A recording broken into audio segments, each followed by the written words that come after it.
আসসালামু আলাইকুম রহমতুল্লাহি ওবরাকাতুহু। দেখো, আজকে আমরা আলোচনা করব পাস্ট ইনডিফিনিট টেন্সের right form of the verbs. Past indefinite tense গঠন লিখেছি আমরা সাবজেক্ট, ভার্ব এর পাস্ট ফর্ম, অবজেক্ট, এক্সটেনশন। আর সেন্টেন্স লিখেছি দেখো, হি গোজ টু স্কুল yesterday। এটা তোমরা ফলো করবে, yesterday।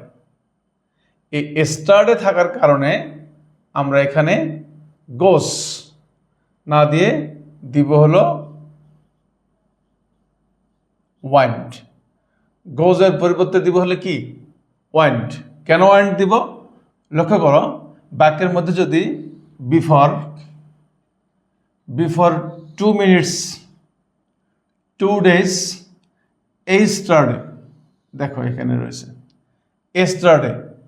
এই yesterday শব্দটি এখানে থাকার কারণে এটা প্রেজেন্ট ইনডিফিনিট টেন্সে সাধারণত গোজ হয়, কিন্তু এখানে গোজ না হয় হলো কি?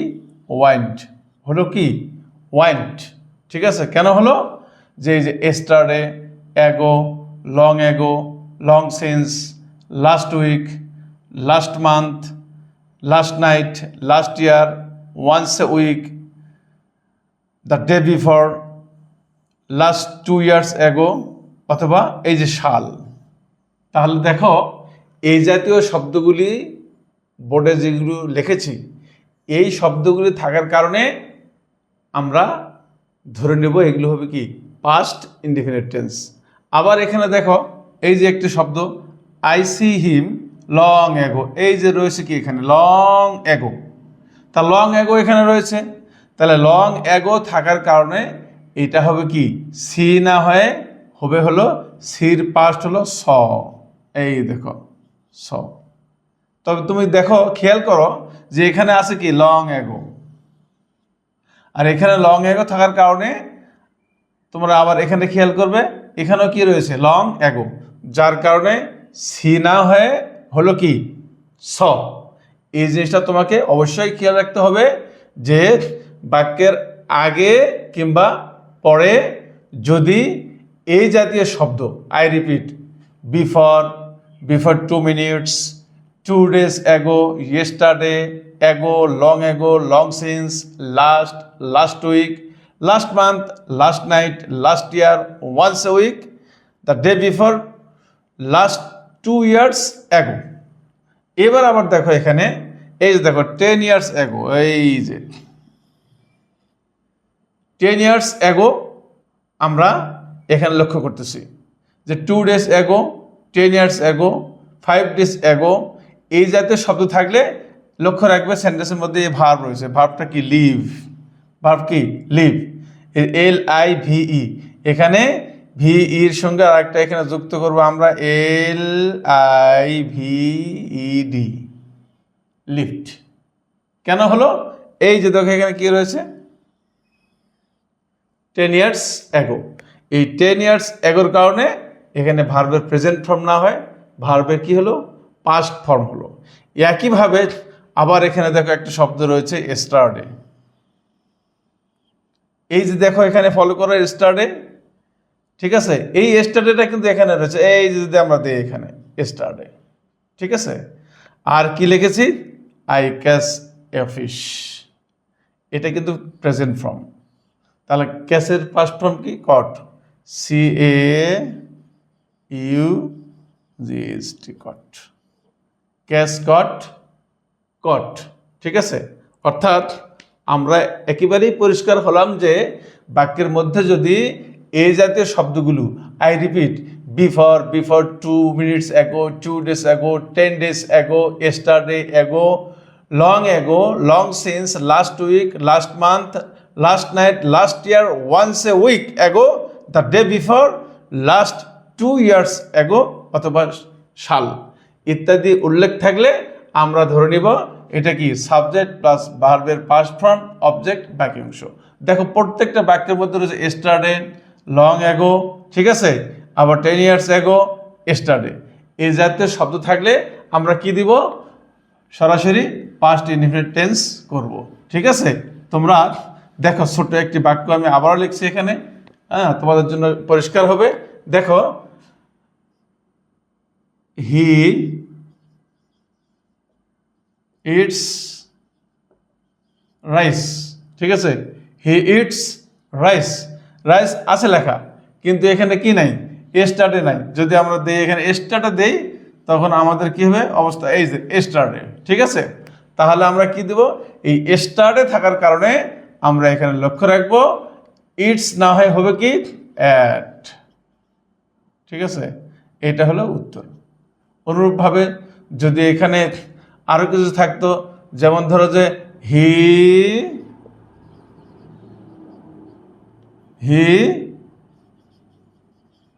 Comes here last week. এই যে খেয়াল করবে এখান থেকে এই পর্যন্ত কি লাস্ট উইক। এই লাস্ট উইকে থাকার কারণে এখানে কি হবে, ক্যাম্প হবে। বুঝতে পেরেছ? সুতরাং পাস্ট ইনডিফিনিট টেন্স তোমাদের মাঝে অবশ্যই রাইট প্রপার ভার্বসের ক্ষেত্রে এই শব্দগুলি তোমাদেরকে জানতে হবে। ধন্যবাদ সকলকে।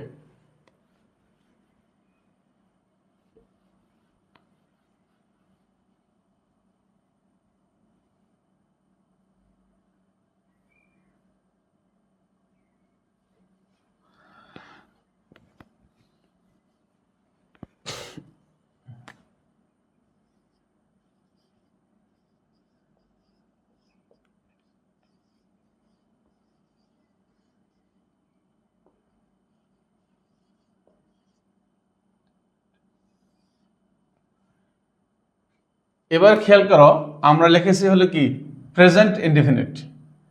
প্রেজেন্ট ইনডিফিনিট টেন্স দেখো এই বাক্যের মধ্যে পরিষ্কার করে তোমরা এখানে খেয়াল করে ভালো করে খেয়াল করবে। হি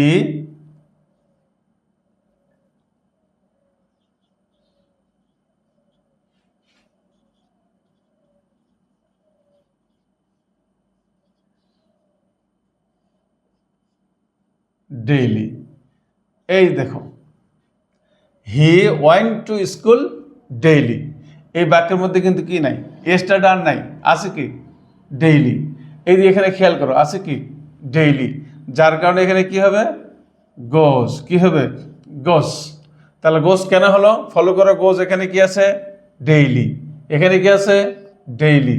তাহলে এখানে ডেইলি থাকলো, আর এই দেখো এই daily, regularly, everyday, usually, normally এবং generally, occasionally, frequently, always, sometime, often, every week, every time, seldom, whenever, rarely. আরও অনেক শব্দ রয়েছে। এই জাতীয় শব্দ থাকলে কি হয়, প্রেজেন্ট ইনডিফিনিট টেন্স হয়। যেমন ধরো এখানে এভরিডে,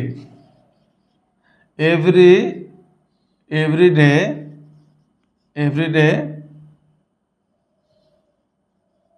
রানা,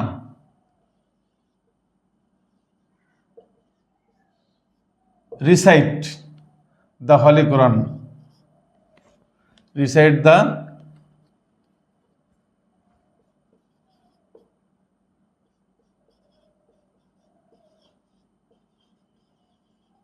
হলি কোরআন।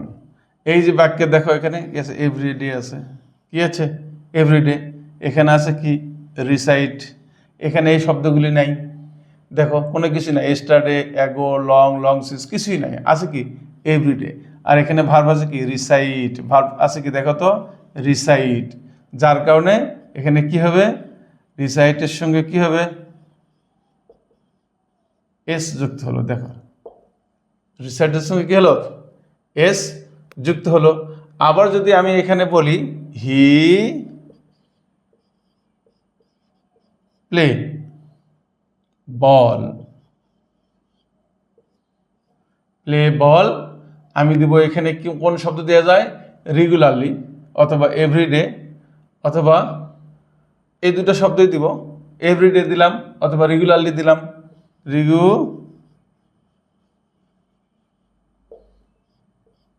রেগুলারলি। দেখো রেগুলারলি, তা রেগুলারলি থাকার কারণে এখানে কি হবে, প্লেস। কি হবে, দেখো এখানে রেগুলারলি রয়েছে, এখানে আছে কি রেগুলারলি, কিন্তু এই বাক্যে এই শব্দগুলি নেই, আছে এই দিকের শব্দ, দেখো রেগুলারলি নেই, আছে কি, এখানে পাইলাম রেগুলারলি, এখানে পাইলাম তোমার হচ্ছে এভরিডে, এখানে পাইলাম হলো কি ডেইলি। ডেইলি থাকার কারণে এখানে গোজ হলো, এভরিডে থাকার কারণে এখানে কি হলো, এস যুক্ত হলো, এখানে তোমার কি হলো, রেগুলারলি থাকার কারণে প্লেস হলো। ঠিক আছে, অনুরূপভাবে তোমাকে প্রেজেন্ট ইনডিফিনিট টেন্স যদি তুমি রাইট ফর্ম ভার্বস করতে চাও, তাহলে daily, regularly, everyday, usually, normally, generally, occasionally, frequently, always, sometime, often, every week, every time, seldom, whenever, rarely, আরও অনেক শব্দ রয়েছে, যেহেতু বড় ছোট লিখতে পারবো না। এই শব্দগুলি থাকলে তোমাকে প্রেজেন্ট ইনডিফিনিট টেন্স অবশ্যই কারেকশনের ক্ষেত্রে যদি সাবজেক্ট থার্ড পারসন হয়, তাহলে তোমাকে ভার্বের সঙ্গে এস, ইএস, আইএস যুক্ত করতে হবে। অনুরূপভাবে যদি পাস্ট ইনডিফিনিট জানতে চাও, তাহলে before 2 minutes, 2 days, yesterday, ago, long since, last week, last month, last night, last year, once a week, the day before, last 2 years ago, এবং সাল, অতীতের সাল উল্লেখ থাকলে পাস্ট ইনডিফিনিট টেন্স হয়। ধন্যবাদ তোমাদেরকে আমাদের সঙ্গে থাকার জন্য।